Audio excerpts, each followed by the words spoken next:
Welcome to Pindar Poetry. We hope you learned something new. You start by signing into your Ircc account right away. Once logged in, go to Personal Details or Contact Information. Enter your UCI or application number if prompted so the system links records to you. Make sure your new street, unit, city, province, postal code, move-in date, and preferred phone and email are on hand. Short checks now prevent delays later, so validate spellings and formats before clicking Edit.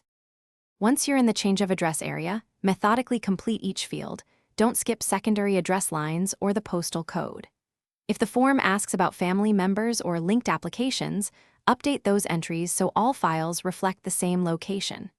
Choose whether mail should go to your new address or an alternate.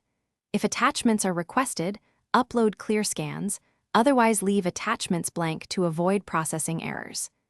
After reviewing everything, submit the change and wait for the confirmation page and email. Write down or screenshot the reference number immediately. Once confirmed, update Service Canada, banks, employer, and anyone who sends official mail. If the form times out, gives an error, or you don't receive confirmation, clear your browser cache, try a different browser or device, then resubmit.